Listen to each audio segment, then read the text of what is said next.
Ambassador Sarah adjusted her simple black suit and checked the time on her wrist display.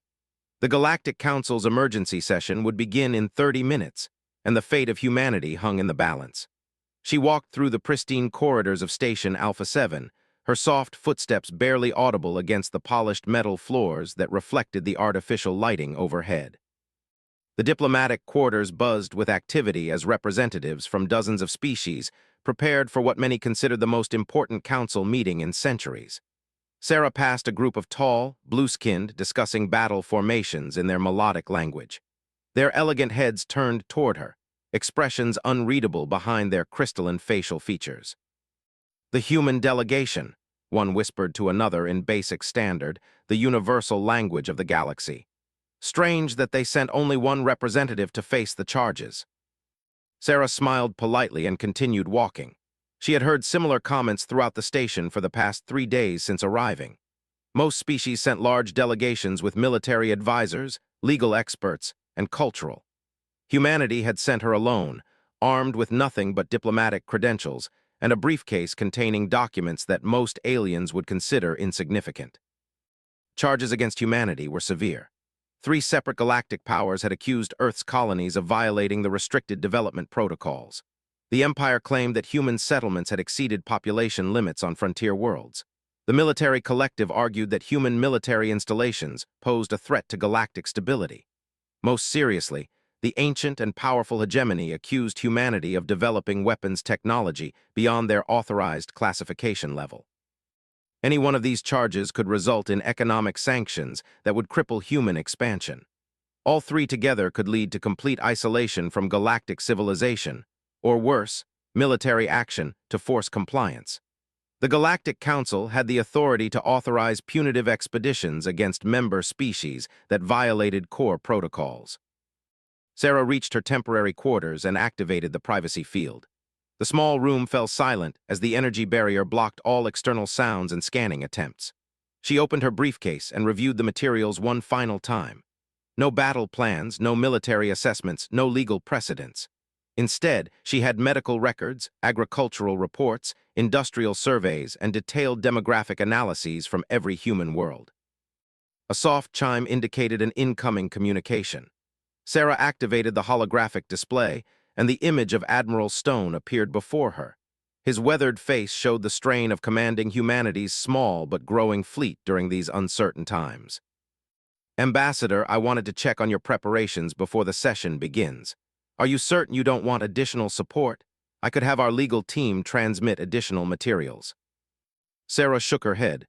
"Thank you, Admiral, but I have everything I need. How are things on Earth?"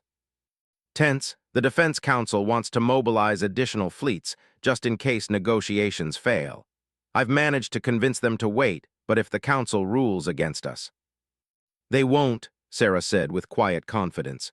"Trust the process, Admiral. Humanity didn't reach the stars by backing down from challenges." Admiral Stone frowned. "With respect, Ambassador, you're facing some of the most powerful military forces in the galaxy.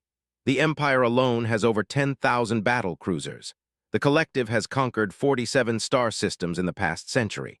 And their technology is so advanced that most species consider them nearly godlike." "I'm aware of their capabilities," Sarah replied calmly. "I'm also aware of ours."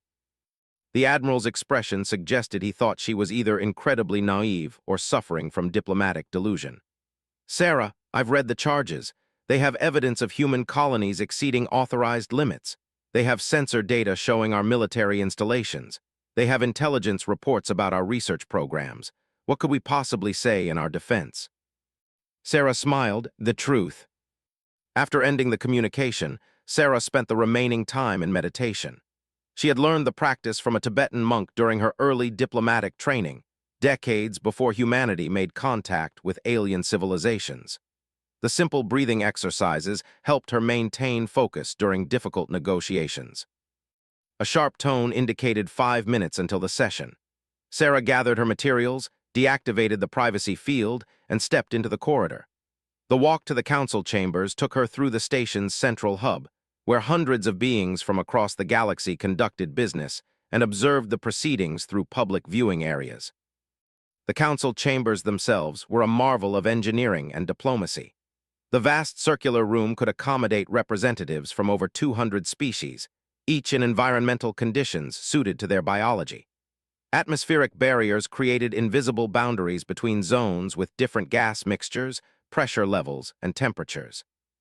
Sarah took her position at the human delegation station, a simple desk with basic communication equipment. Around the chamber, she could see the elaborate setups of other major powers. The delegation occupied a raised platform surrounded by holographic displays showing their vast fleet formations. The representatives stood behind battle-tested armor plating, their weapons openly displayed as a reminder of their military might. The delegation commanded the most attention. Their section of the chamber existed in a different dimensional phase, visible but somehow ethereal. The three representatives appeared as tall, graceful beings composed of shifting energy patterns that created mesmerizing light displays. Council Speaker, a massive turtle-like being from the ancient Colonian Republic, called the session to order. His deep voice resonated through translation devices, reaching every representative in their preferred language. We gather today to address serious charges brought against the Human Federation. The accusers will present their evidence, followed by the human response. The council will then deliberate and render judgment. General of the Empire rose first. His reptilian features displayed the confidence of a warrior who had never known defeat. Honored council members, the evidence against humanity is overwhelming. Our monitoring stations have documented clear violations of the restricted development protocols. Holographic displays activated throughout the chamber, showing detailed scans of human colonies. Red indicators marked areas where the claimed violations had occurred. New Geneva colony exceeds authorized population by 37%, General continued. Port Meridian has constructed industrial facilities beyond approved specifications. Most concerning, the colony ship Manhattan has established unauthorized settlements on 3 worlds designated as protected systems. Murmurs rippled through the chamber as representatives absorbed the data. The violations appeared clear and documented with thorough evidence. War leader of the collective presented next. His cybernetic enhancements gleamed under the chamber's lighting as he displayed military intelligence reports. Human military expansion threatens galactic stability. Their defensive installations exceed authorized specifications. Their fleet deployment patterns suggest aggressive intentions. Most alarming, human soldiers have demonstrated combat capabilities that surpass their supposed technological limitations. The presentation included battlefield recordings from border skirmishes and pirate suppression operations. Human forces consistently outperformed expectations, using tactics and equipment that seemed more advanced than their authorized technology levels should allow. Finally, the delegation presented their charges. When they spoke, reality itself seemed to bend around their words, creating harmonic resonances that reached directly into the minds of all present. Young humanity develops weapons of concerning potential. Their research programs explore technologies forbidden to species of their classification level. Their scientific advancement proceeds at rates that violate natural progression protocols established for galactic safety. The evidence was the most damaging. They showed research facilities on human worlds conducting experiments in quantum mechanics, dimensional manipulation, and energy weapon development. Technologies that typically required centuries of careful development were being pursued simultaneously by human scientists. Council Speaker turned his ancient eyes toward Sarah. Ambassador, you have heard the charges and seen the evidence. How does humanity respond to these accusations? Sarah stood and walked to the center of the chamber. Every eye, sensor, and perception organ in the room focused on her. She carried no defensive holographics, no intimidating displays of power, no legal documents designed to obscure the truth. Honored council members, she began, her voice carrying clearly through the translation systems, I do not dispute the accuracy of the evidence presented. Human colonies have exceeded population guidelines. Our military installations are more capable than our authorization levels suggested they would be. Our research programs are advancing rapidly across multiple technology fields. Shocked murmurs filled the chamber. Many expected a human defense based on technicalities or alternative interpretations of the evidence. Sarah's admission of guilt seemed to confirm the worst fears about human expansion. However, Sarah continued, raising her voice slightly to quiet the chamber. "I believe the accusers have fundamentally misunderstood what they have observed. They see violations where I see natural human adaptation to challenges." General stood immediately. "Ambassador, violation of protocols is violation of protocols. Adaptation does not excuse lawbreaking." Sarah nodded respectfully. "General, you are absolutely correct that protocols exist for important reasons, but I would like to ask you a question if the Council permits." Council Speaker considered this unusual request. The human representative may pose relevant questions to better explain their position. Sarah looked directly at General. "General, when your species first received authorization to establish interstellar colonies, how long did it take to reach your projected population levels?" The General's head crest flattened slightly in confusion. "Our expansion proceeded according to standard galactic development patterns, approximately 47 Earth years to reach authorized population levels on our first 10 worlds. And your species had extensive experience with advanced technology before interstellar travel." Of course, the Empire had mastered for over 3 centuries before receiving galactic citizenship. Sarah turned to War Leader. "War Leader, how long did your people spend developing military protocols before joining galactic civilization?" The cybernetic warrior's optical sensors focused on her with mechanical precision. "Military doctrine evolved over 1,200 years of warfare and conquest. Our combat effectiveness represents of refinement." "And your cybernetic enhancement technology?" "A natural evolution of our biological limitations, developed over centuries of research and implementation." Finally, Sarah addressed the delegation. "Honored, your species has existed in advanced form for millions of years. Your understanding of quantum mechanics and dimensional manipulation comes from experience spanning geological ages." The energy beings pulsed with acknowledgement. "This is accurate, young human." Sarah opened her briefcase and activated a holographic display of her own. Instead of military data or legal arguments, she showed simple charts and graphs that seemed almost primitive compared to the sophisticated presentations that had preceded hers.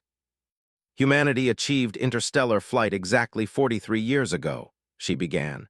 "Before that, we had no contact with galactic civilization, no guidance on proper development protocols, no understanding of the technologies that most species take for granted." The first chart showed human technological development over the past 4 decades. The progression was steep and accelerating. "When we received authorization for our first colonies, the Council based population projections on standard galactic development patterns. But humans don't follow standard patterns." Sarah highlighted specific data points. New Geneva colony exceeded population guidelines because human birth rates increased in low-gravity environments. Our medical teams discovered that human fertility improves significantly in space-based habitats. We didn't plan for this biological response because we had no data to predict it. Port Meridian's industrial facilities exceed specifications because human workers are more productive in certain environmental conditions than our initial assessments suggested. When we learned that our people could work longer hours with less fatigue on that particular world, we adapted our industrial capacity accordingly. The Manhattan established settlements on 3 worlds because our original colonists discovered that human psychology requires more diverse environments than we initially understood. Keeping our people on a single world led to depression and social problems. Spreading across multiple worlds in the same system improved mental health and colony stability. General interrupted. "These explanations do not excuse violations of established protocols." Sarah nodded again. "You're absolutely right, General, but consider this. Every other species in this chamber had centuries or to understand their own capabilities before joining galactic civilization. Humanity has had 4 decades. She activated new data displays. "Our population growth exceeded projections because we're still learning how humans respond to different environments. Our military installations seem advanced because we're applying lessons learned from 40 years of rapid technological acquisition. Our research programs appear accelerated because we're trying to understand technologies that other species developed slowly over much longer time periods." War Leader's mechanical voice carried a note of skepticism. "You claim ignorance as a defense for violations." "Not ignorance," Sarah replied. in experience, and there's a crucial difference. The displays shifted to show comparative data across multiple species. When the first established colonies, they exceeded population guidelines by an average of 12% in their first 50 years. When the Confederacy began military expansion, their installations consistently surpassed authorized specifications until they gained experience with galactic standards. Even the mighty empire required 3 authorization adjustments during their first century of expansion, because their initial projections proved inadequate for their actual capabilities. Murmurs of recognition swept through the chamber as representatives remembered their own species' early struggles with galactic protocols. The difference, Sarah continued, is that most species had centuries to refine their understanding of their own capabilities before joining galactic civilization. They came to you with mature technologies and stable social structures. Humanity is still figuring out what it means to be human in a galactic context. She paused to let this concept sink in before continuing. But we're not asking for special treatment or exceptions to important safety protocols. We're asking for recognition that humanity needs time to calibrate our development projections based on actual experience rather than theoretical models. The delegation pulsed with what might have been curiosity. Young human, your rapid advancement concerns us not because of violations, but because of potential consequences. Species that develop too quickly often face social collapse or technological disasters. Sarah smiled. Honored, that's exactly why we need your guidance rather than your condemnation. Humanity doesn't want to develop dangerously. We want to develop responsibly. But we need help understanding what responsible development looks like for our particular species. She activated a final set of displays showing proposed modifications to human development protocols. Instead of punitive measures, we propose a collaborative approach, increased monitoring and guidance during our learning period, regular assessments and protocol adjustments based on observed human capabilities rather than theoretical projections, technical assistance to ensure our rapid development proceeds safely. Council speaker studied the human proposals with ancient wisdom. Ambassador, you present an interesting perspective, but violations remain violations, regardless of the underlying causes. Absolutely, Sarah agreed, which is why humanity accepts full responsibility for our actions and their consequences. We're not asking you to ignore what we've done. We're asking you to help us do better. The chamber fell silent as representatives considered this unexpected approach. Most expected humanity to defend their actions or make excuses. Instead, their diplomat had admitted fault while proposing a path forward that could benefit everyone. General was the first to speak. This collaborative approach is unusual. The Empire prefers clear protocols and strict enforcement. Sarah looked at him respectfully. General, strict enforcement is exactly what humanity needs, but enforcement that teaches rather than punishes. Your species has maintained galactic stability for over 2. We would be honored to learn from your experience. War leader's optical sensors flickered in what might have been amusement. Human, your military forces fight with unexpected effectiveness. This concerns us not because they violate protocols, but because they suggest hidden capabilities. War leader, our effectiveness comes from necessity rather than advanced technology. Humans excel in combat because we've had to. Our history is full of conflicts that taught us to adapt quickly and fight creatively. We'd rather apply those skills to defending galactic peace alongside your forces than against them. The delegation pulsed with harmonious energy. Young species, your research advancement troubles us because untested technologies threaten dimensional stability. Sarah bowed slightly toward the energy beings. Honored, we pursue advanced research because we're trying to understand technologies that others developed over millions of years. We'd much rather have your guidance to ensure our research proceeds safely than continue stumbling forward without direction. The chamber remained quiet as council members processed this unprecedented diplomatic approach. Sarah had turned accusations into opportunities, violations into learning experiences, and threats into potential collaborations. Council speaker's ancient voice carried the weight of countless similar deliberations. The council will recess to consider these matters. We reconvene in 6 standard hours to continue deliberations. As representatives filed out of the chamber, Sarah remained at her station, organizing her materials. She noticed that several delegations lingered, their representatives stealing glances in her direction. The conversations would continue in private spaces and diplomatic lounges throughout the station. The real work was just beginning. During the recess, Sarah found herself approached by representatives from smaller galactic powers who had remained silent during the formal session. The Meridian Consortium, a trade alliance of 6 peaceful species, requested a private meeting in the diplomatic quarters' neutral conference room. Ambassador of the Aquatic People activated privacy shields before speaking. Her translated voice carried undertones of concern mixed with curiosity. Ambassador, your presentation was unlike anything we expected from the human delegation. We anticipated military posturing or legal maneuvering, added representative from the Crystalline Republic. His faceted features reflected the room's lighting in complex patterns.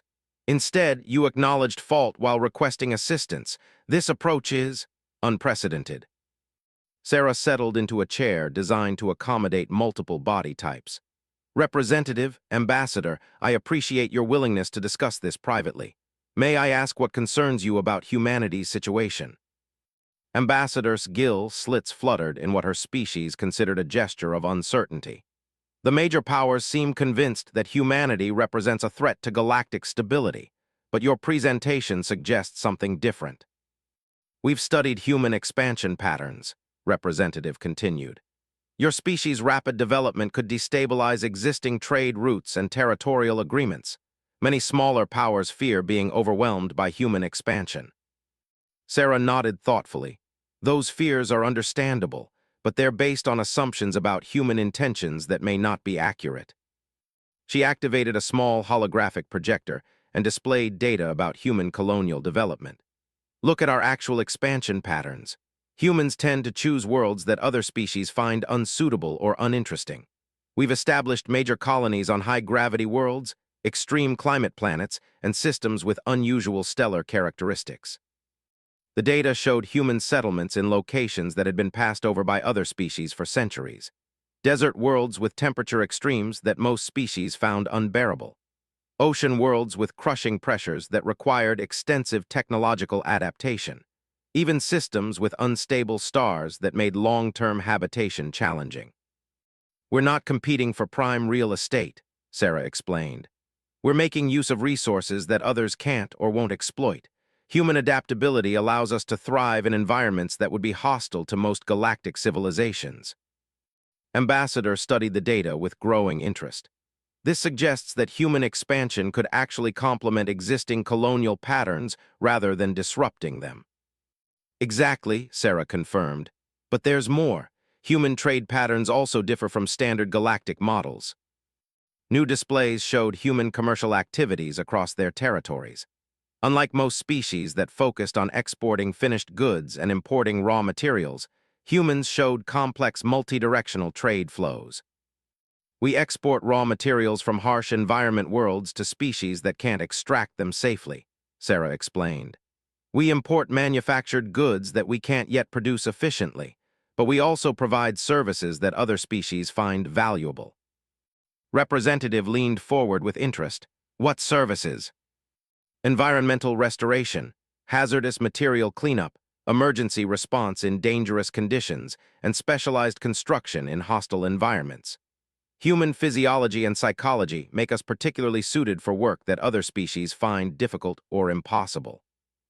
The data showed human teams restoring damaged ecosystems on worlds that had been strip-mined centuries earlier. Human emergency responders extracting survivors from natural disasters that would kill most other species. Human construction crews building installations in environments where automated systems failed and other organic workers couldn't survive. We're not trying to dominate galactic civilization, Sarah continued. We're trying to find our niche within it, a role that benefits everyone while allowing humanity to grow and develop. Ambassador's excitement was visible through her species' color-changing skin patterns. This could actually strengthen smaller powers rather than threatening them, if humans can perform services that major powers require but prefer not to handle directly.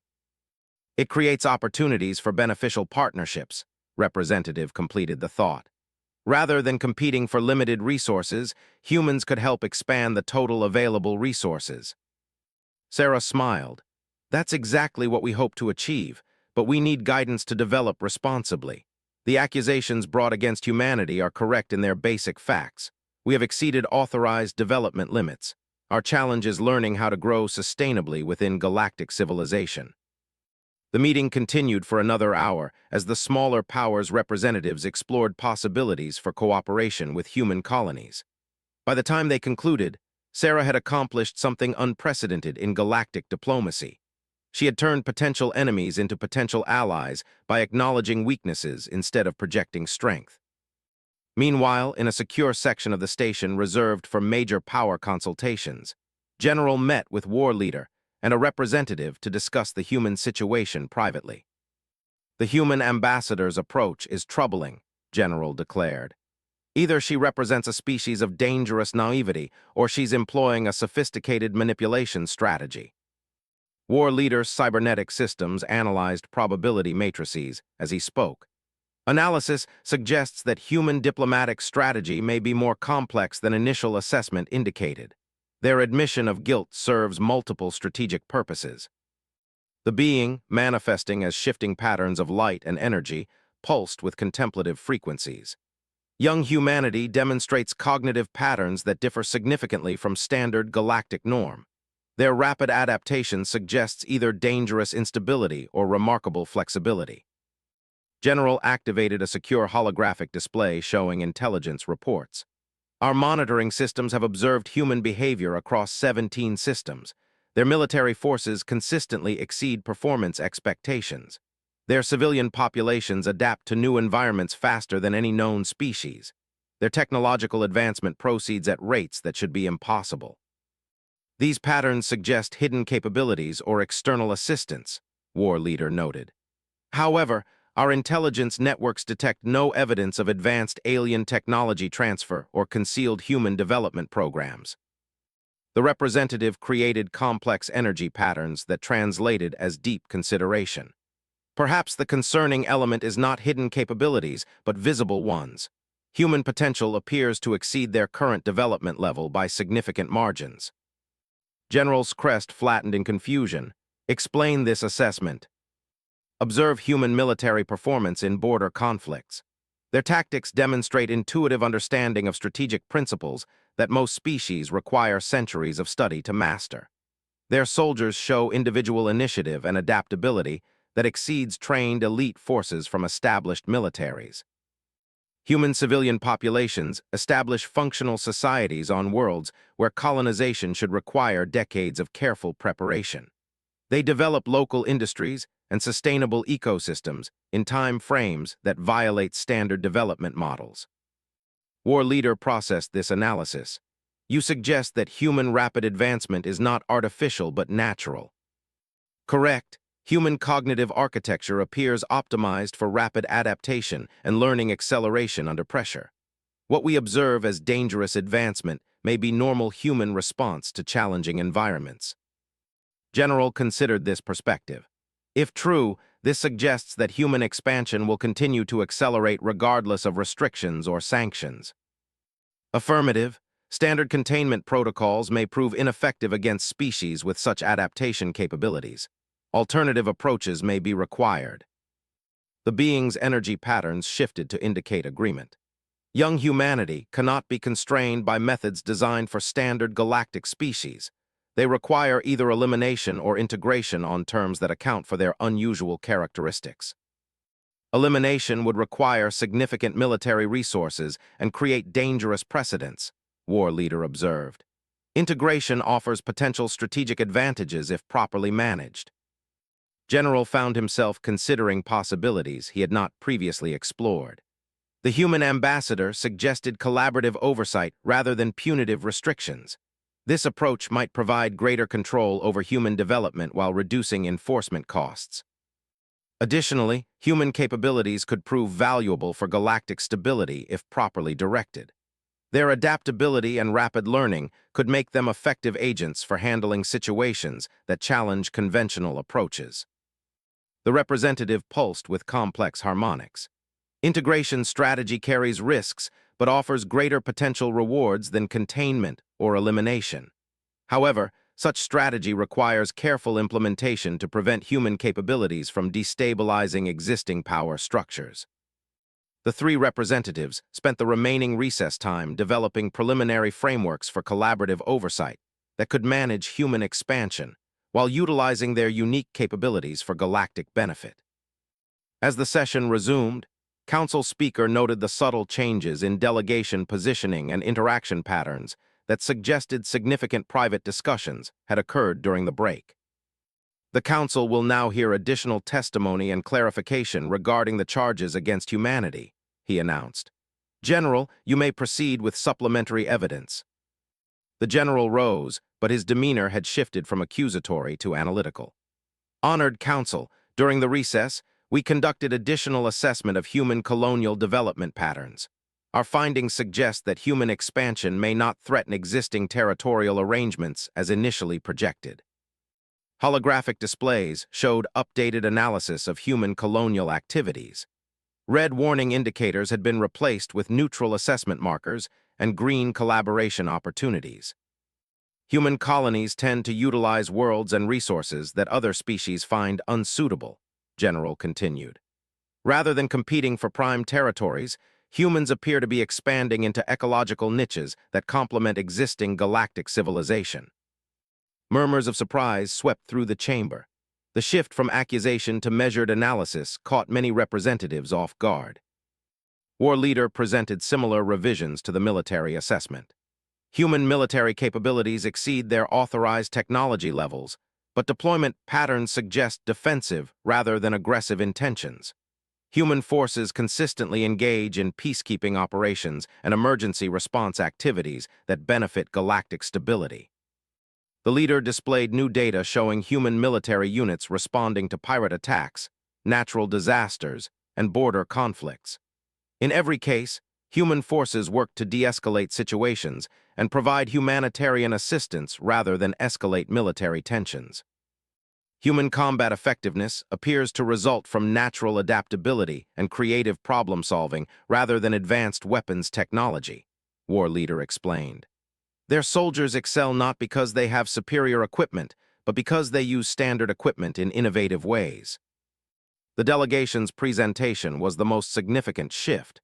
Instead of condemning human research advancement, they offered a different interpretation. Young humanity's research progression follows patterns consistent with species experiencing rapid cognitive development under environmental pressure, their harmonic communication explained. Their technological advancement represents natural intellectual growth rather than dangerous experimentation.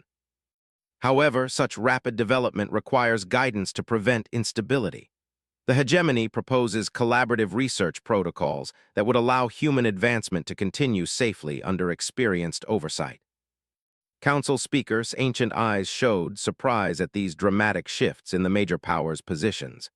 The accusations appear to have evolved into proposals for cooperation. Ambassador, how does humanity respond to these revised assessments? Sarah stood with the same calm confidence she had displayed throughout the proceedings. Honored Council, we are grateful for the major powers' willingness to reconsider their initial assessments.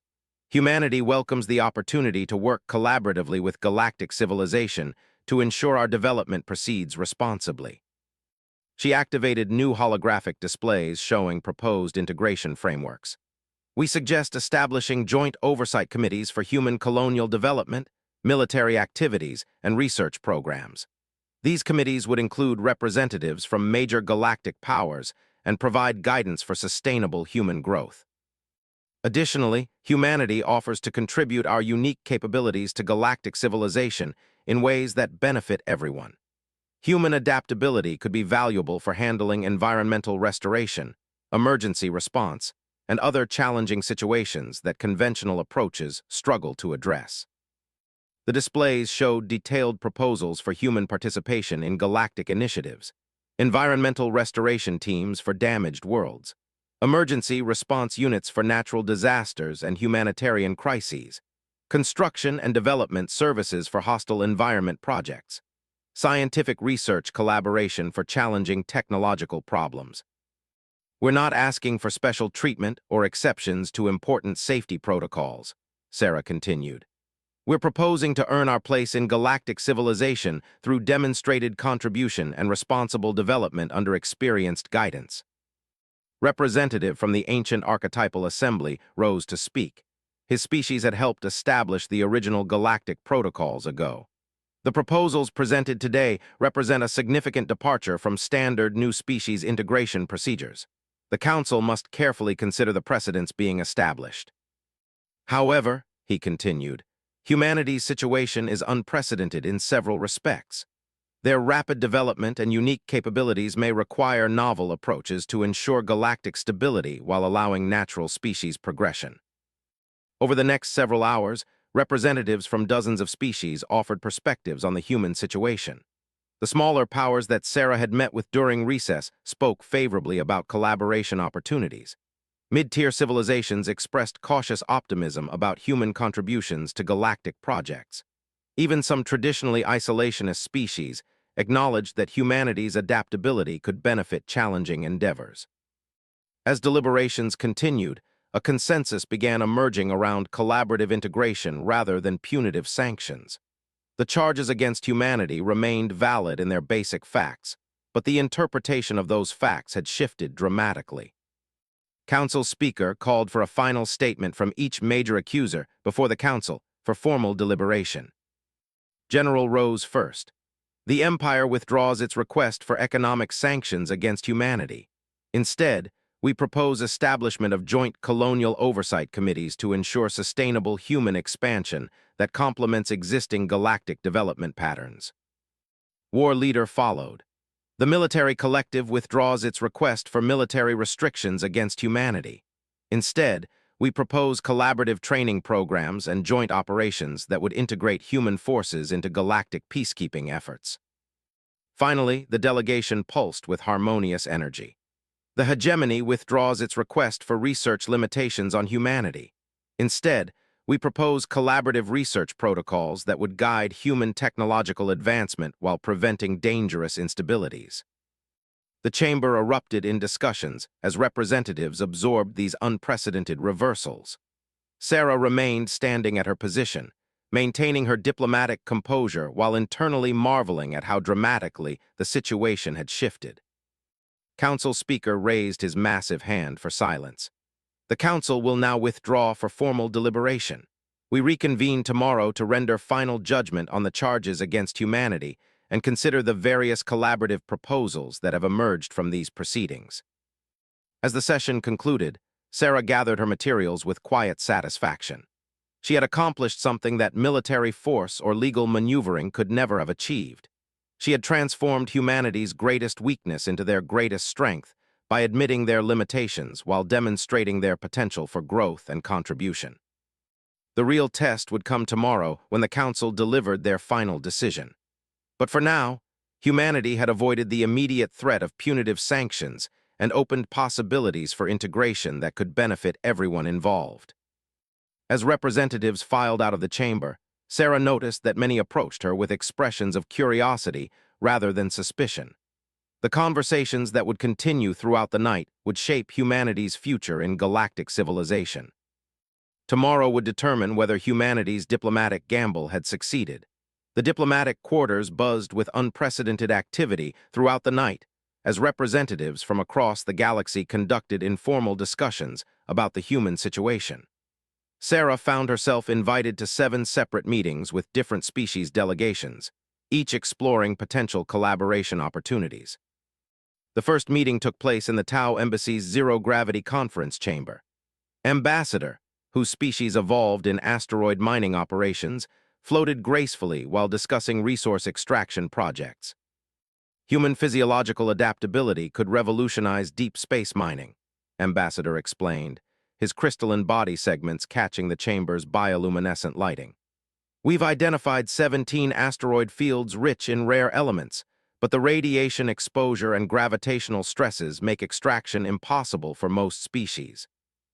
Sarah studied the holographic displays showing asteroid fields that had remained untouched for centuries due to the extreme conditions required for successful mining operations. What specific challenges prevent conventional extraction methods? Radiation levels that would kill most organic species within hours. Gravitational anomalies that destroy automated equipment. Temperature variations that exceed the operational parameters of standard protective gear. The combination makes these resources essentially inaccessible. But humans have demonstrated tolerance for radiation exposure that exceeds galactic safety standards by significant margins. Your people work effectively in gravitational conditions that would crush most species. Your technology adapts to temperature extremes that would challenge even energy manipulation. Sarah activated her own data displays showing human operations in extreme environments across their colonial territories. We've successfully established mining operations on worlds with surface radiation that requires specialized equipment for brief visits by other species. Human workers with proper protection can operate in those environments for extended periods. The key factor appears to be human psychological adaptability, Ambassador noted. Most species experience cognitive breakdown when exposed to extreme conditions for extended periods. Humans seem to thrive under such stress. The meeting concluded with preliminary agreements for joint mining ventures that would allow humans to extract resources that other species couldn't access safely, with profits shared according to contribution ratios that benefited both civilizations. The second meeting convened in the Cultural Center, where Ambassador discussed environmental restoration projects with the enthusiasm of a species that had perfected ecological engineering over. The Helix Nebula contains 47 worlds damaged by industrial accidents or warfare, Ambassador explained, her melodious voice accompanied by holographic displays of devastated planets. Atmospheric contamination, soil toxicity, and ecosystem collapse have made these worlds uninhabitable for most species. The images showed worlds that had once supported thriving civilizations, but now resembled toxic wastelands. Poisoned oceans, dead forests, and atmospheric compositions that would kill most known life forms within minutes of exposure. Conventional restoration methods would require centuries and resources that exceed the economic capacity of most civilizations, Ambassador continued. But human biological tolerance suggests alternative approaches might be possible.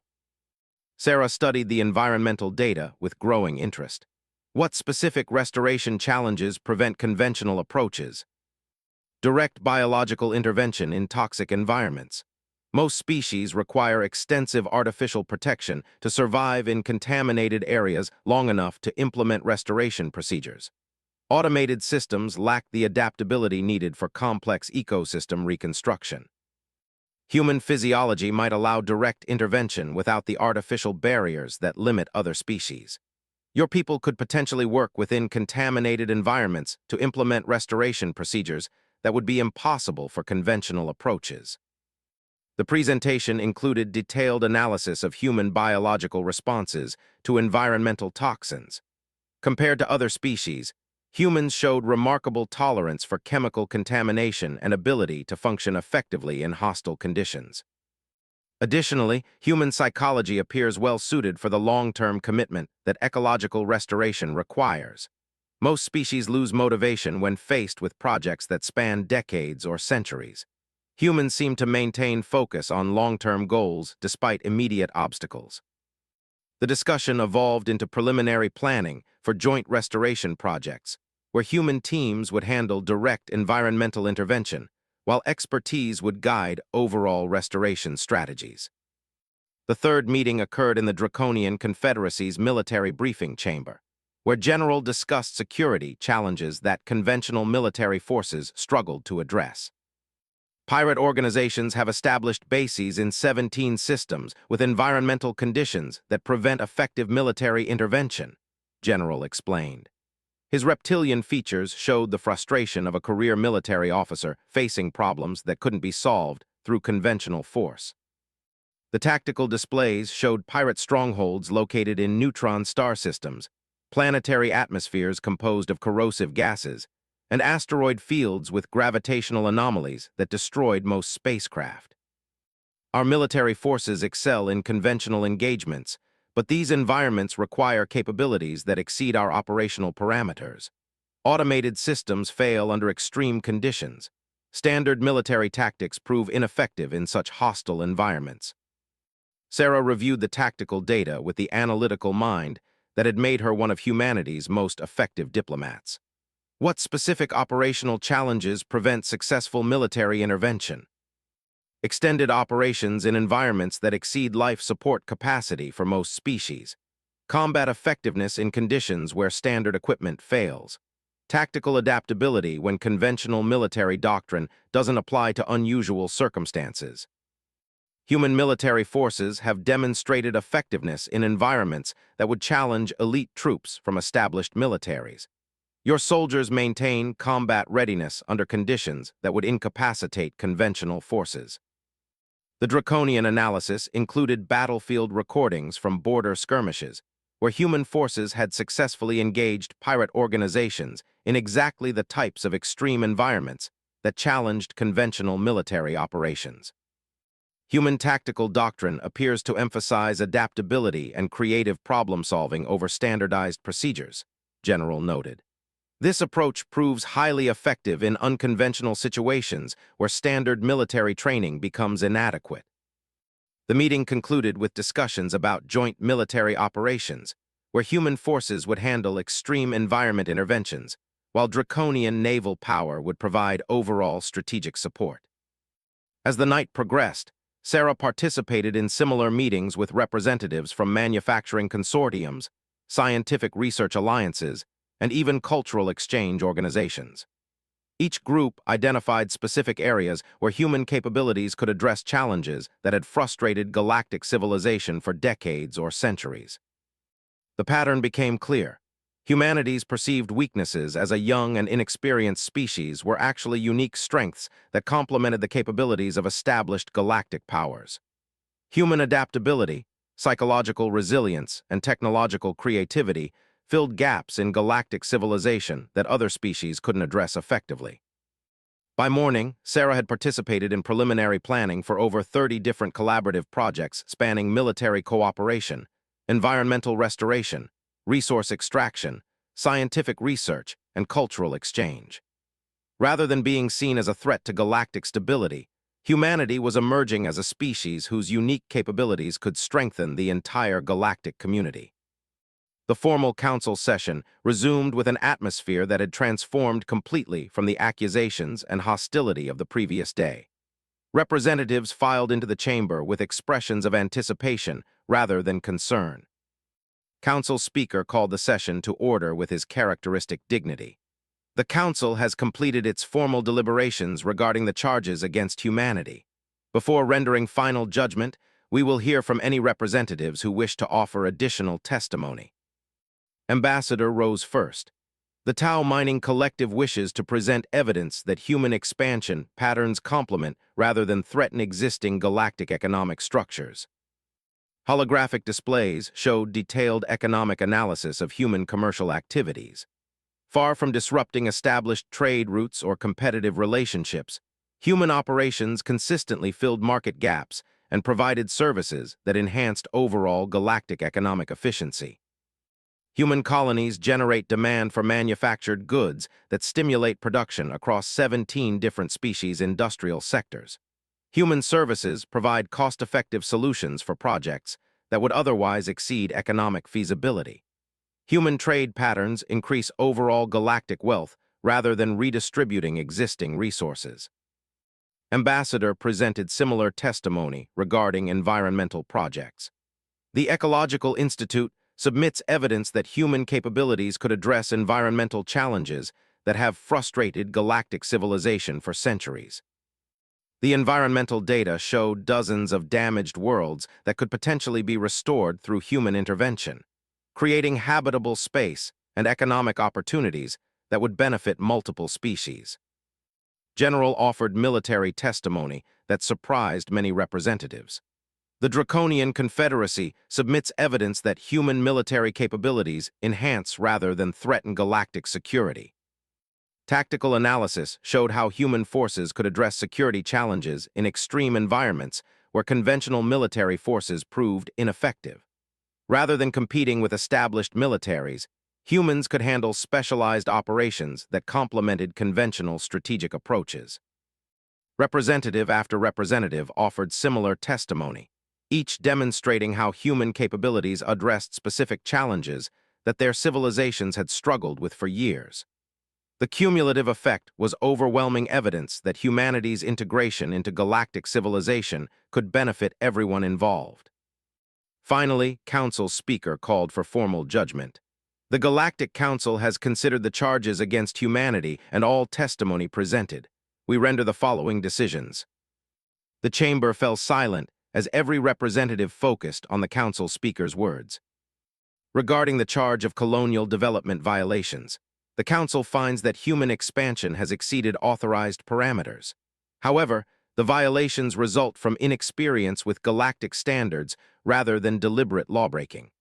The Council establishes joint oversight committees to guide future human colonial development.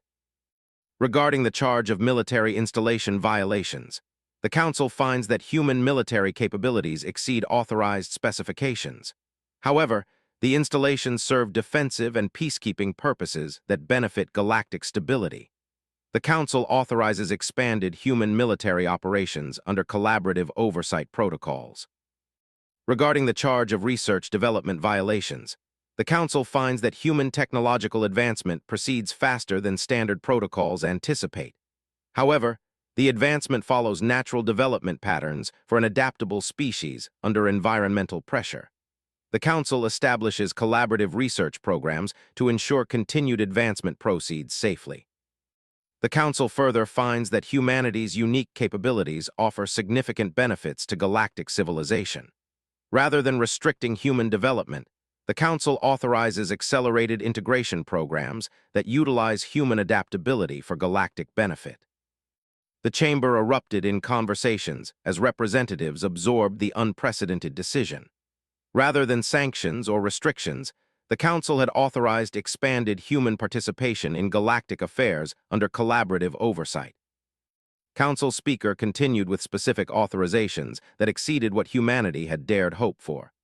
The Council authorizes human participation in environmental restoration projects, extreme condition resource extraction, specialized military operations, scientific research collaborations, and cultural exchange programs. Additionally, the Council establishes the Human Integration Protocol, a comprehensive framework for managing rapid species development that may serve as a model for future young species entering galactic civilization. Sarah stood to respond, maintaining her diplomatic composure despite the magnitude of what had just occurred. Honored Council, humanity accepts these decisions with gratitude and commitment to prove worthy of the trust being placed in us. We pledge to work collaboratively with all galactic civilizations to ensure our development proceeds responsibly and contributes to overall galactic prosperity and stability. We look forward to demonstrating that human adaptability can strengthen rather than threaten the foundations of galactic peace. As the formal session concluded, representatives from dozens of species approached Sarah with specific collaboration proposals. The diplomatic meetings that had continued through the night were transforming into formal agreements that would reshape humanity's role in galactic civilization. General approached with what might have been approval in his reptilian features. Ambassador, your diplomatic approach achieved what military force or legal maneuvering could not. The Empire looks forward to working with human colonial development teams. War leader's mechanical voice carried tones of respect. Your species' tactical adaptability could prove valuable in joint military operations. The collective proposes establishing combined training programs within the next standard year. The representative pulsed with harmonious energy patterns. Young humanity has demonstrated wisdom in seeking guidance rather than demanding independence. The hegemony anticipates beneficial research collaborations. As the station buzzed with activity around newly authorized cooperation agreements, Sarah reflected on how dramatically the situation had transformed. 3 days ago, humanity faced potential isolation or military action. Now they were emerging as valuable partners whose unique capabilities could address challenges that had frustrated galactic civilization for centuries. The transformation had occurred not through military intimidation or legal maneuvering, but through honest acknowledgement of limitations combined with demonstration of potential contributions. By admitting weaknesses, humanity had revealed strengths that no other species possessed. Admiral Stone's communication arrived within hours of the Council decision. His image appeared in Sarah's quarters with an expression of amazement rather than the concern that had characterized their previous conversations. Ambassador, I've received preliminary reports about the Council decision. Are the reports accurate? Has humanity been authorized for expanded galactic participation rather than restricted? Sarah smiled. Admiral, the reports are accurate. Humanity has been invited to participate in galactic civilization as partners rather than probationers. We have work to do proving ourselves worthy of that trust, but the opportunities are unprecedented. How did you accomplish this? Our intelligence suggested that the major powers were united in considering humanity a threat. Admiral, the major powers were correct that humanity represents something unprecedented in galactic civilization. Our mistake was assuming that unprecedented necessarily means threatening. Once we demonstrated that human adaptability could benefit everyone, the perceived threat became a valued asset.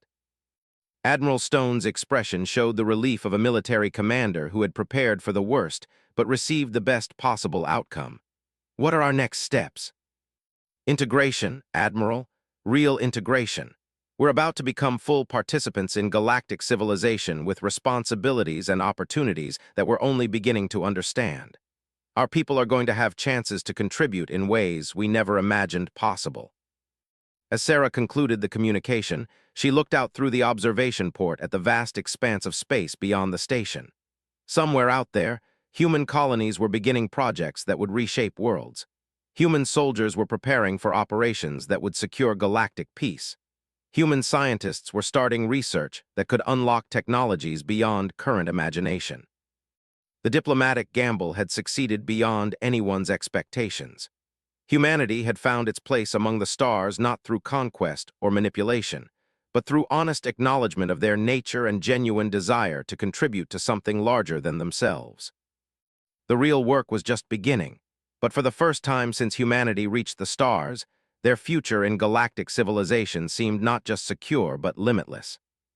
6 months after the Council decision, the first major test of human integration arrived in the form of a crisis that challenged everything galactic civilization thought it knew about interstellar cooperation. The emergency alert reached Station Alpha 7 during what should have been a routine diplomatic review meeting. Ambassador Sarah was discussing human colonial progress reports with the Joint Oversight Committee when Admiral Stone's image appeared on the emergency communication channel, his face grim with urgency. Ambassador, we have a situation developing in the 442 system. The automated mining station has gone silent, and our initial investigation reveals something unprecedented. Sarah activated the secure conference protocols. Admiral, what exactly are we dealing with? The Helix Mining Consortium's primary extraction facility has experienced complete system failure. Conventional rescue operations are impossible due to radiation levels that would kill most species within hours. Automated recovery systems have failed due to gravitational anomalies in the system. The holographic displays activated, showing the 442 system in detail. The mining station orbited a neutron star whose magnetic field created radiation bursts that exceeded the protective capacity of standard spacesuits. Gravitational distortions from the neutron star's companion pulsar made precise navigation nearly impossible for conventional spacecraft. Approximately 3,000 workers from 17 different species are trapped inside the station, Admiral Stone continued. Life support systems are failing, and the facility will become uninhabitable within 72 hours. General's image joined the conference from the command center. The Empire has attempted rescue operations with our most advanced ships. The radiation and gravitational effects destroyed 2 rescue vessels and forced us to abort the mission. War Leader appeared next, his cybernetic features showing uncharacteristic concern. Military forces attempted automated rescue operations. Our robotic systems suffered complete failure within the neutron star's influence field. Conventional military capabilities prove inadequate for this environment. The representative manifested as shifting energy patterns in the holographic display. Even advanced technology cannot penetrate the combined radiation and gravitational effects safely. The rescue requires capabilities that exceed standard galactic technological parameters. Sarah studied the tactical data with growing understanding. This is exactly the type of situation we discussed during the integration negotiations. Human physiological tolerance and technological adaptability might allow operations where conventional approaches fail. "Ambassador," Admiral Stone said, "I need to be direct about the risks involved. This mission would require human crews to operate in conditions that push the absolute limits of our tolerance. Even for humans, the radiation exposure and gravitational stress would be life-threatening." Sarah considered the situation carefully. This represented humanity's first major test as integrated partners in galactic civilization. Success could demonstrate the value of human capabilities that the Council had authorized. Failure could cost thousands of lives and potentially damage humanity's newly established position. "Admiral, what resources do we have available for a rescue operation?" The deep space rescue ship Endeavour is stationed at the Frontier Command Base, approximately 18 hours from the 442 system. Captain Maria has volunteered to command the mission. The ship carries specialized equipment designed for extreme environment operations. General interjected with data about previous rescue attempts. "Ambassador, you should understand that 3 separate galactic powers have attempted this rescue using their most advanced military technologies. The combination of radiation, gravitational distortion, and mechanical failures has proven insurmountable. Additionally," War Leader added, "time constraints make the situation increasingly desperate. Life support failures are accelerating due to radiation damage to the station systems."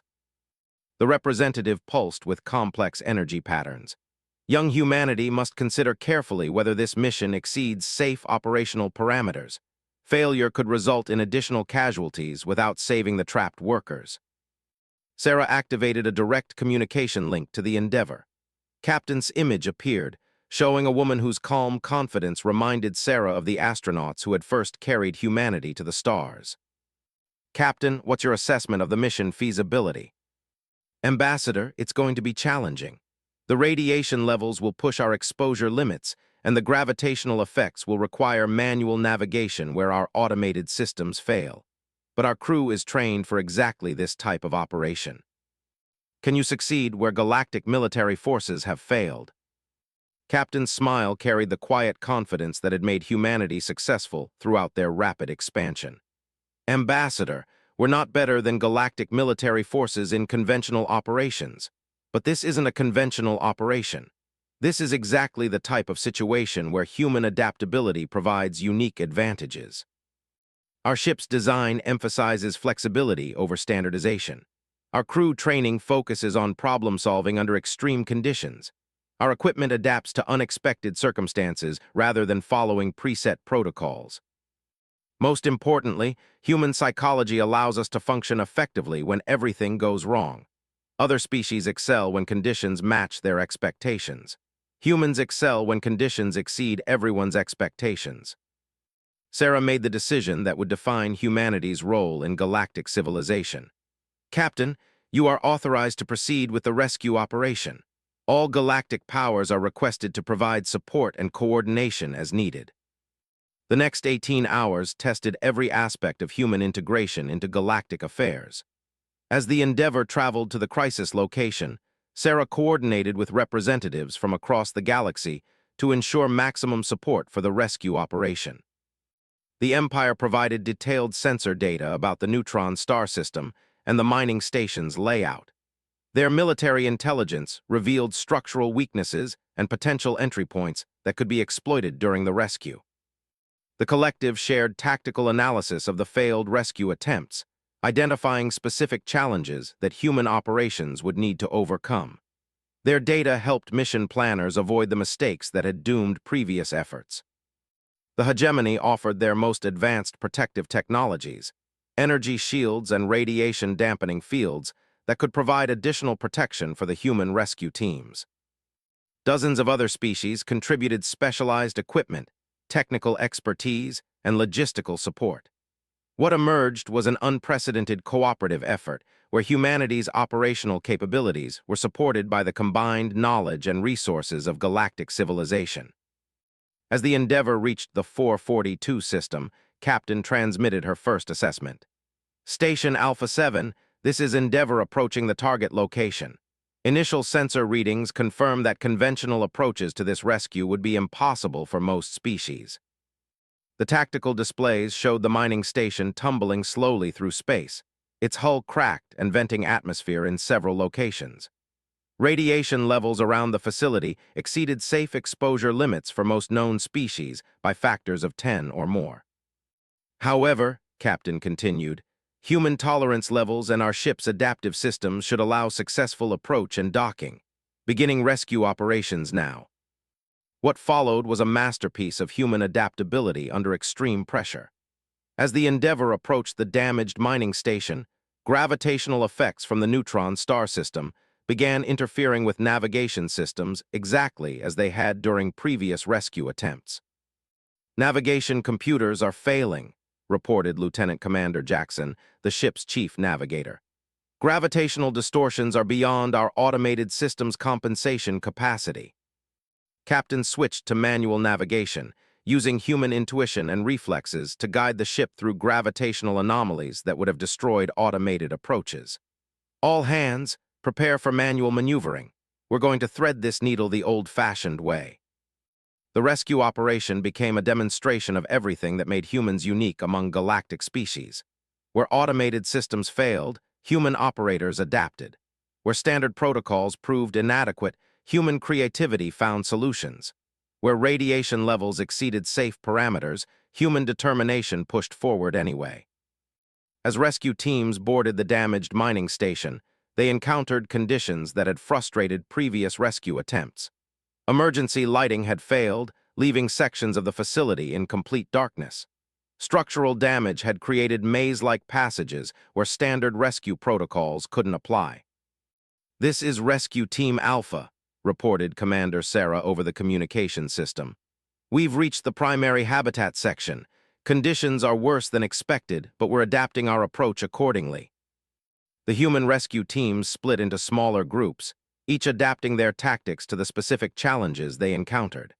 Where other species would have required extensive planning and preparation, humans improvised solutions on the spot. Team Beta found a section where radiation levels exceeded even human tolerance limits. Instead of abandoning the area, they used portable shield generators provided by to create temporary safe zones, leapfrogging through the contaminated areas to reach trapped workers. Team Gamma encountered a structural collapse that blocked conventional access routes. Rather than waiting for engineering support, they used cutting tools and manual labor to create new passages through the damaged facility. Team Delta discovered that several trapped workers belonged to species with special environmental requirements that were failing due to life support damage. The human rescuers adapted their evacuation procedures on the spot, creating customized environmental suits using available materials.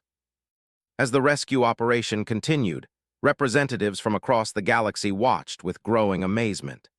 The human teams were accomplishing what sophisticated military forces and advanced automated systems had failed to achieve, not through superior technology, but through adaptability and determination. "Endeavour, this is General Monitoring from Command," came the transmission from the observing forces. "Your rescue teams are operating in conditions that our best troops could not survive. How are they maintaining effectiveness?" Captain's response demonstrated the matter-of-fact attitude that characterized human achievements. "General, our people are trained to adapt rather than execute predetermined procedures.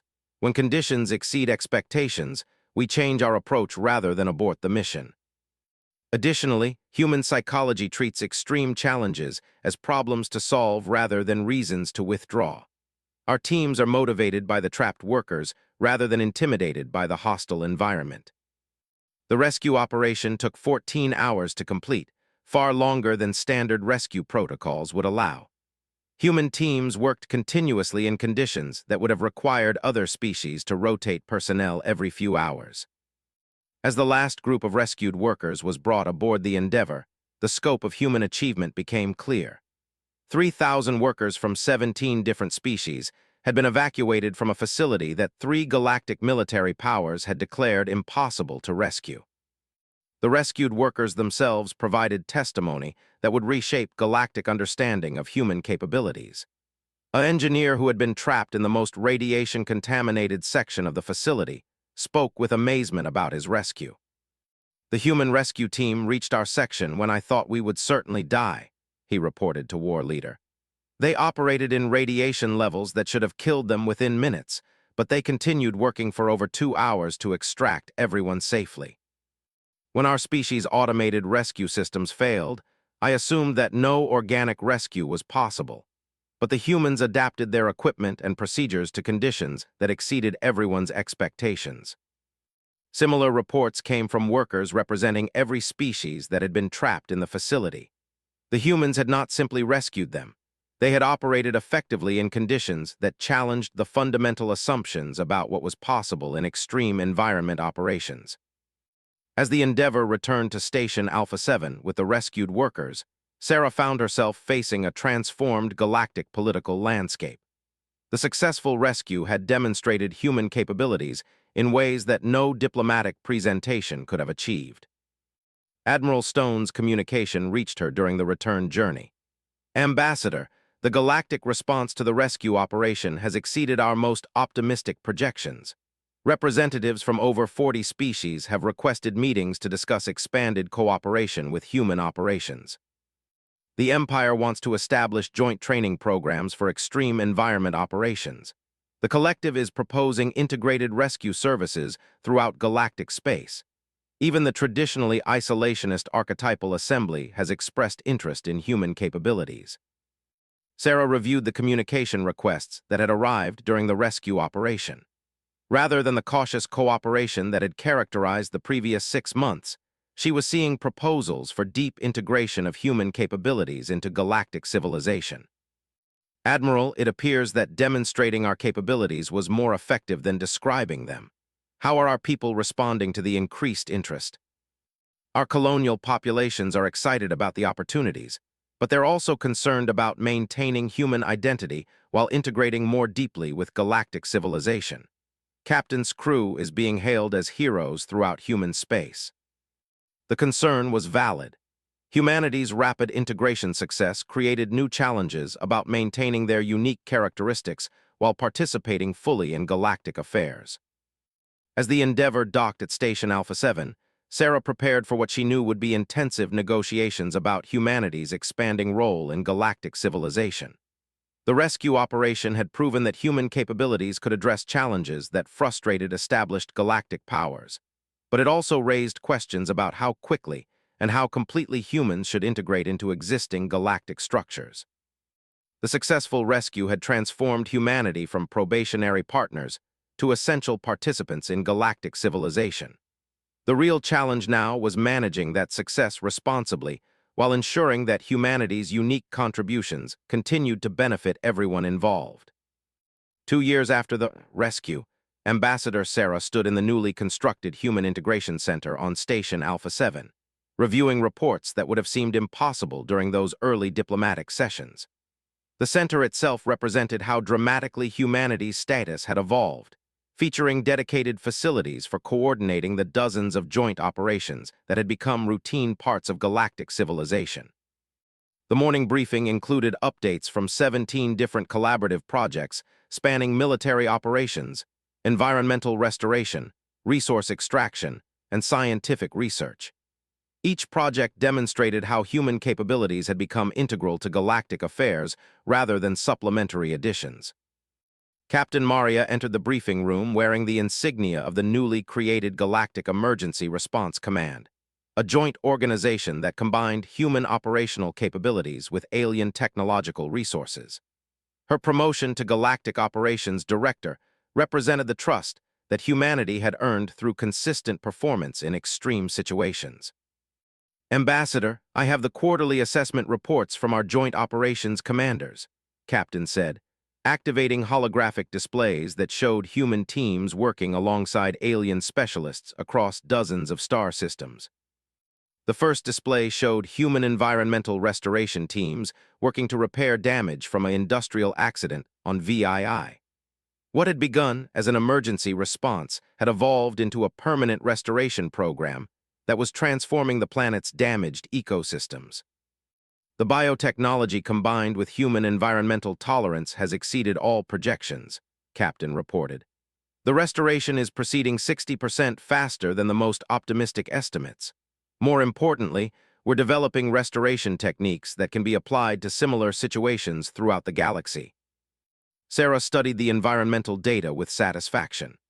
The planet that had been written off as permanently damaged was showing signs of ecological recovery that would make it habitable again within decades rather than centuries. The next display showed human military units conducting joint operations against pirate organizations that had established bases in systems too hostile for conventional military intervention. The combined forces brought together strategic planning with human tactical adaptability. General reports complete success in eliminating pirate strongholds that had operated freely for over 2 centuries, Captain continued. The combination of naval power and human ground operations has cleared 17 systems of criminal organizations. The tactical recordings showed human soldiers operating effectively in environments where forces required extensive technological support.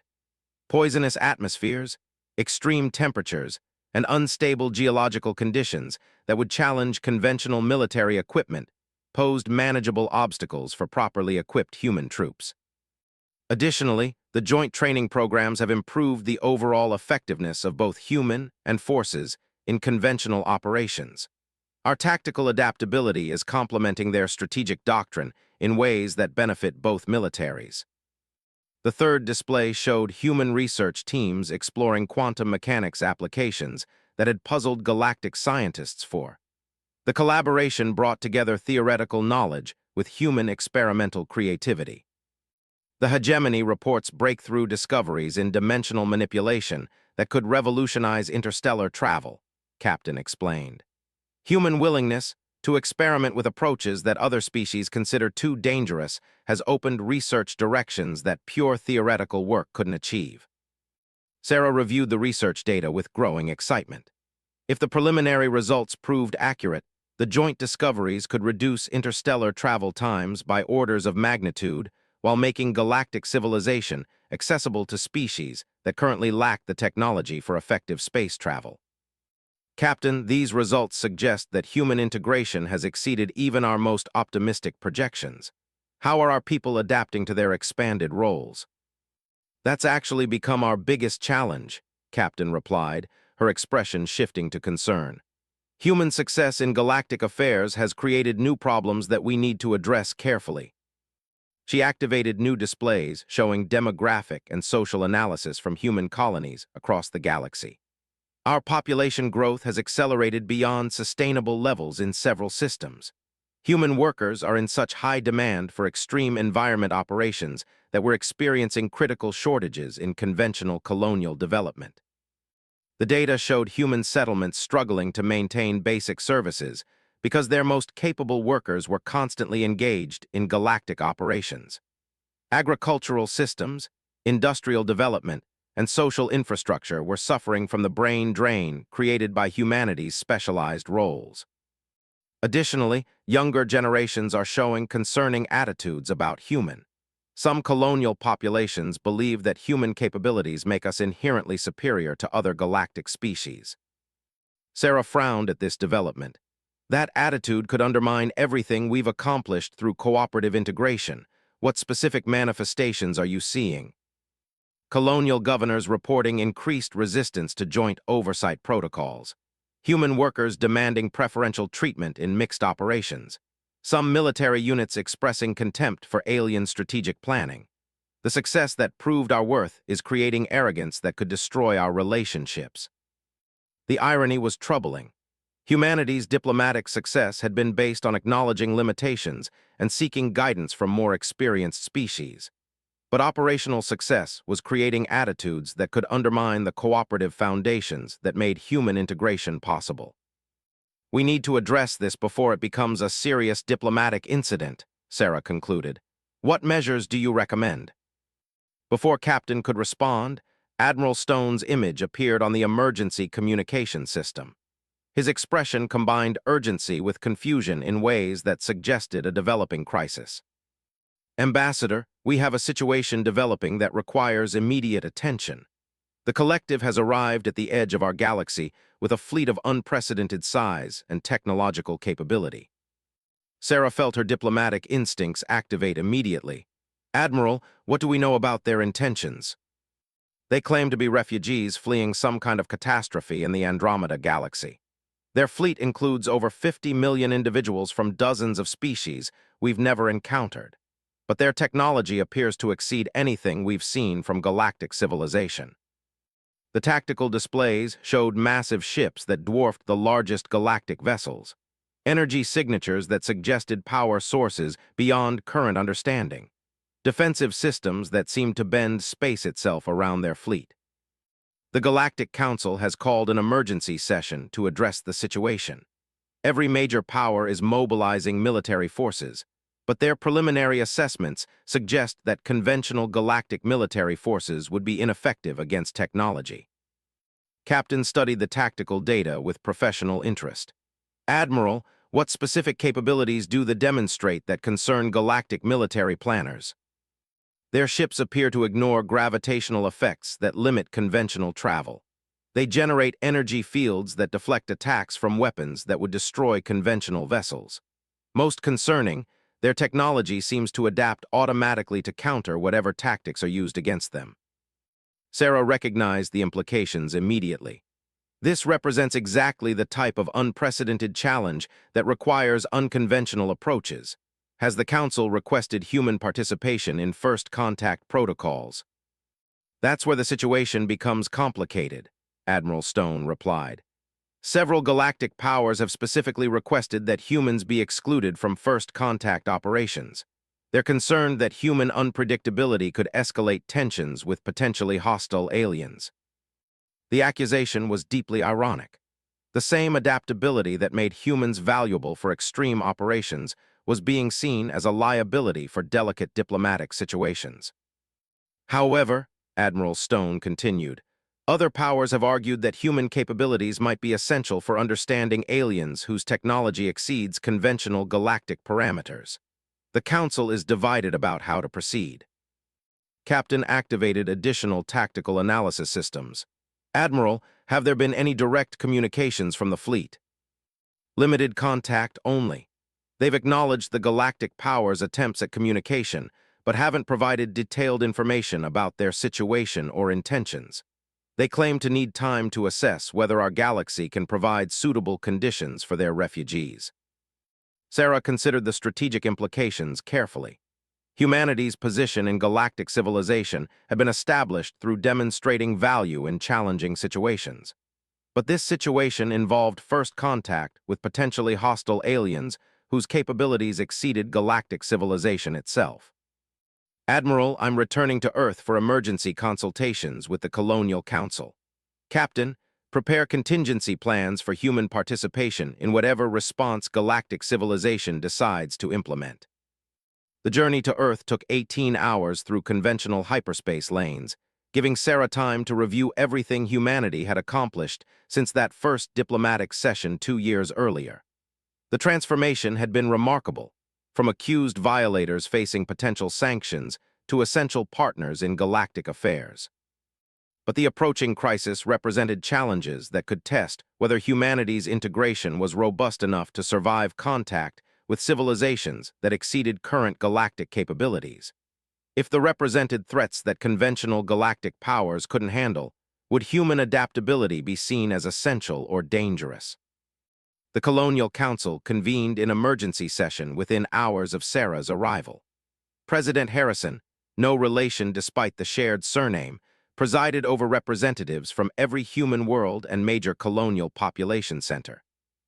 Ambassador, your assessment of the galactic situation suggests that humanity may face our greatest challenge since achieving interstellar travel, President began. What specific risks and opportunities do you identify in the current crisis? Sarah activated holographic displays showing the strategic situation from multiple perspectives. Mr. President, the arrival represents both validation of human integration and potential threats to our continued development. If galactic civilization proves inadequate to handle advanced alien contact, Our collaborative relationships could dissolve into desperate competition for survival. But if human capabilities prove essential for successful contact, our position could be strengthened beyond current imagination. Colonial Governor Martinez from New Geneva Colony raised concerns that reflected broader human anxieties. Ambassador, our people have worked hard to build trust with galactic civilization. Are we risking everything we've accomplished by participating in potentially dangerous first contact operations? Governor, we're risking everything by not participating, Sarah replied. Human integration depends on continued demonstration of our unique value to galactic affairs. If we retreat from challenges because they involve risks, we'll be seen as fair-weather partners rather than reliable allies. Military commander from the Frontier Defense Force presented operational concerns. Ambassador, our forces excel in extreme environment operations, but we have no experience with first contact situations involving potentially hostile aliens. Are we prepared for diplomatic challenges that could involve military consequences? Captain, participating via communication link from Station Alpha 7, addressed the military concerns. Commander, human adaptability applies to diplomatic challenges as well as environmental ones. Our history shows consistent success in dealing with unexpected situations regardless of their specific nature. Additionally, conventional galactic diplomatic protocols may prove inadequate for contact with aliens whose technology exceeds galactic civilization. Human willingness to adapt approaches might be essential for successful communication. The discussion continued for hours as human leadership grappled with decisions that could determine their species' future in galactic affairs. Eventually, consensus emerged around principles that had guided humanity since their first diplomatic success. Acknowledge limitations honestly while demonstrating willingness to contribute whatever capabilities might prove valuable. President announced the Colonial Council's decision. Humanity will offer full cooperation with galactic civilization's response to the situation. We'll contribute whatever capabilities prove helpful while accepting guidance from more experienced galactic powers. However, we'll also maintain independent assessment capabilities and reserve the right to act independently if galactic civilization's response proves inadequate for protecting human colonies or galactic stability. Sarah returned to Station Alpha 7 with humanity's position clearly defined. As her ship approached the station, she could see the unprecedented activity as representatives from across the galaxy prepared for what many considered the most important first contact in galactic history. The fleet had moved closer to galactic civilization while maintaining their enigmatic silence about their specific intentions. Their ships now orbited the outer rim of the galaxy, close enough for detailed sensor analysis, but far enough away to avoid immediate confrontation. The emergency council session convened with an atmosphere of tension that exceeded anything Sarah had experienced during her diplomatic career. Representatives from over 100 species filled the chambers, many bringing military advisors and scientific experts. Council speaker called the session to order with unusual formality. We face contact with alien civilizations whose capabilities may exceed our own. The decisions made in this chamber will determine whether galactic civilization adapts successfully to this unprecedented challenge. General presented the military assessment first. The fleet demonstrates technological capabilities that surpass galactic civilization in multiple areas. Their ships ignore gravitational effects that constrain our vessels. Their energy systems generate power levels that exceed our understanding. Their defensive systems appear nearly invulnerable to conventional weapons. War leader followed with tactical analysis. Conventional military response to potential threats would prove ineffective. Our combined fleets lack the technological capability to challenge their defenses. Alternative approaches must be considered. The delegation presented scientific assessment that confirmed the military concerns. Technology manipulates fundamental physical laws in ways that suggest understanding beyond current galactic scientific knowledge. Communication with such advanced civilizations requires unprecedented approaches. Finally, the Council turned to the question of human participation in first contact operations. Ambassador from the Tau Mining Collective spoke for the smaller powers who supported human involvement. Human adaptability has proven essential for addressing challenges that conventional galactic approaches couldn't handle. This situation represents exactly the type of unprecedented challenge where human capabilities might prove most valuable. But Ambassador from the Ecological Institute expressed concerns shared by many established powers. Human unpredictability could escalate tensions with aliens whose hostile response could threaten galactic civilization itself. Conservative approaches may be wiser when dealing with potentially dangerous. The diplomatic work was far from over, but the foundation for humanity's future among the stars had been established through courage, adaptability, and the willingness to risk everything to save others.